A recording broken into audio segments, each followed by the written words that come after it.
I came back to my life, to my home, and sat back and thought to myself, this is what life is all about.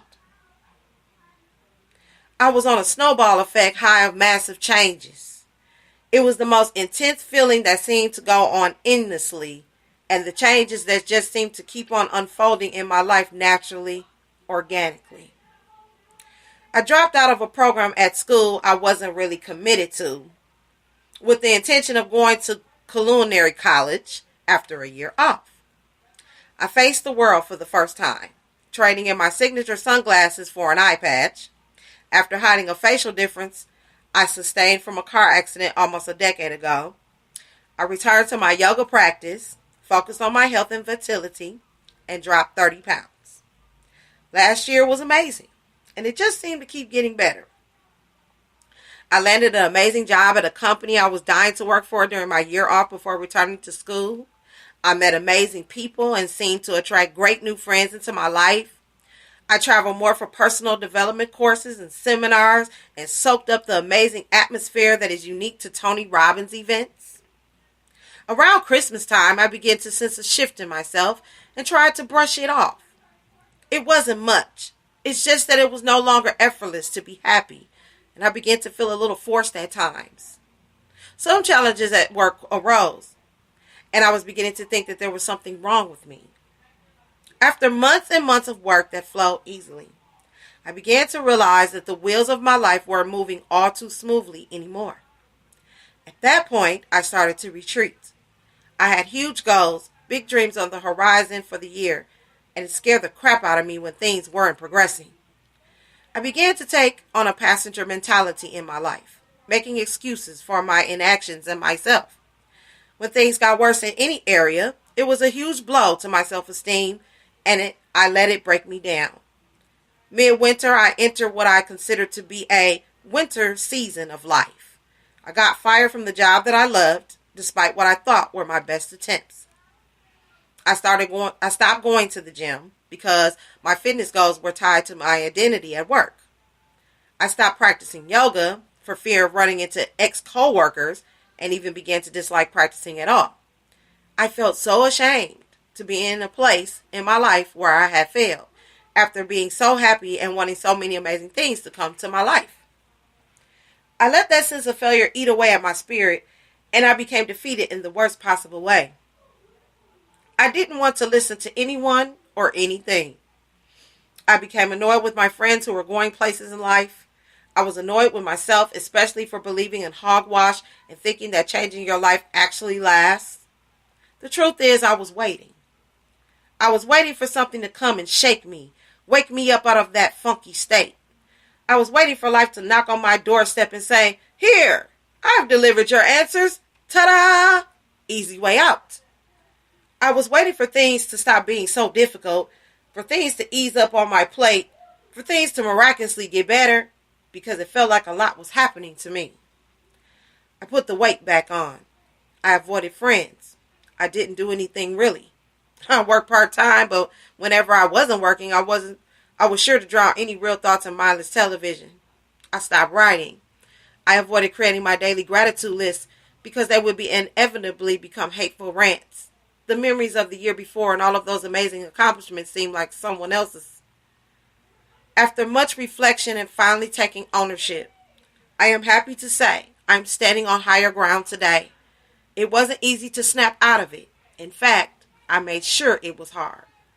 When my boyfriend, the closest person in my life, finally called me out on my behavior and provided a harsh but necessary reflection to where I had led my life, I broke down. I avoided the accusations with my angry response initially, but I began to journal frantically when I realized the pain I was living with was self-inflicted. It was then that I realized that taking ownership of my life also meant I had the power to change it. The more I wrote, the more I discovered about what I want. I had to face the things I didn't want to face in order to create a roadmap for myself. That is the good thing about life. It gets hard. Things go awry. You get fired. You fall out of pace with your life. You end up eating a pound of chocolate. So what? And Tiffany says, yep, you just say what you want to do and not take action in it. That's supposed to be you. Exactly. I agree with that. Then I remembered this question someone once posed to me. What if life didn't happen to you? It happened for you. What if I examined all the crap that had happened to me before and saw where it had led me? What if I realized there was a purpose for every circumstance of difficulty, struggle, pain, and trauma? How would my perspective change if I realized my quality of life is directly related to my reactions? Would I stop and appreciate these moments of darkness if I realized they're necessary to guide me to the light in my life? With a change in focus, you can change your life. If you're looking to change your life too, realize you have the power to do it. Instead of waiting for life to happen, make it happen. Instead of waiting for a change, create a change. Create a vision for yourself and your life and use the opportunities that come when life throws you a curveball to review your goals and dreams. You may discover a speed bump was a wake-up call to focus on something important you may have otherwise overlooked. Where do you see yourself in 6 months in the most important areas of your life? How is your life incredible? What is something that you enjoy then that isn't in your life today? What excitement, adventures, and amazing experiences do you have? Who do you know? Where have you been? How do you feel? What do you do on a regular basis? How are you awesome?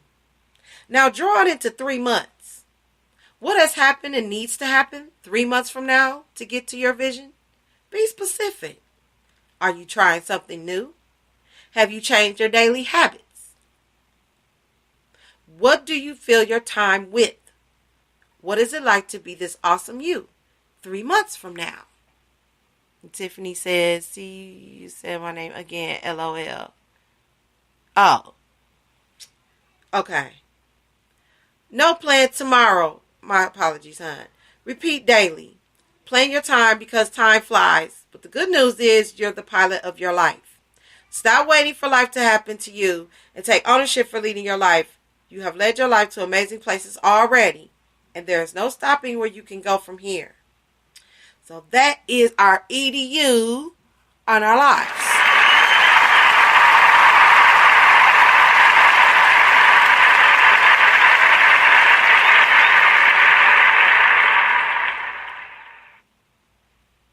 So on that note, quote for the day.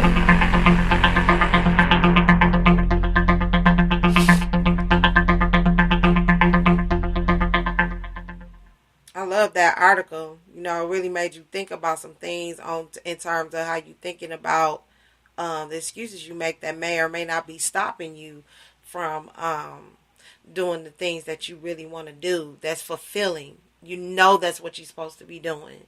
I had to think about that as well. Like, how is my, misbeliefs versus beliefs affecting everything that's going on? And I had to separate the two.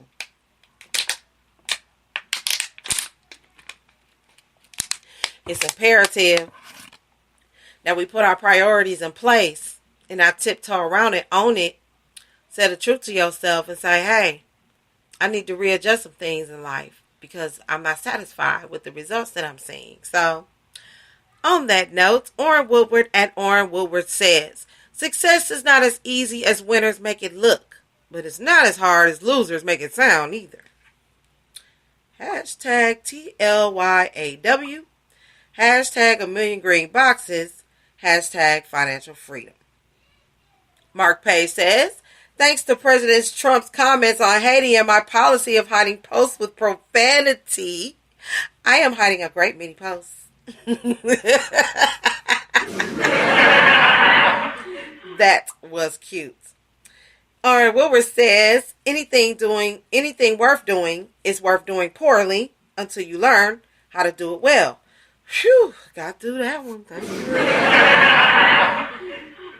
Because I just screwed up twice and didn't even try to.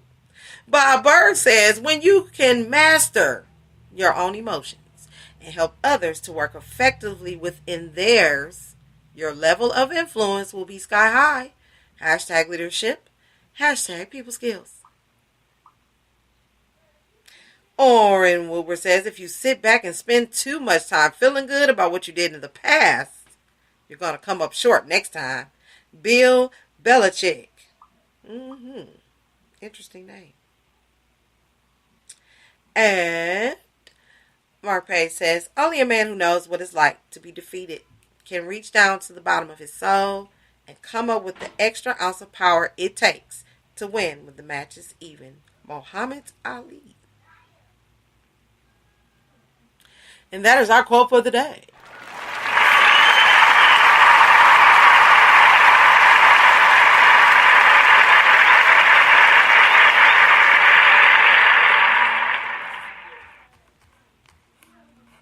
Yeah, so y'all have a good night. That's really all I had to say. Check out tomorrow night at 6 o'clock for Spirituality series. I don't know, not sure what I want to speak on tomorrow for the series Spirituality piece, but I know I'll find something interesting, something I've probably been researching and haven't found it, and so on and so forth. So, good afternoon, morning, and evening, and I will see you soon. Peace.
We are now transferring you to a customer care rep. Please hold the line and we will answer your call as soon as possible. Thank you for choosing.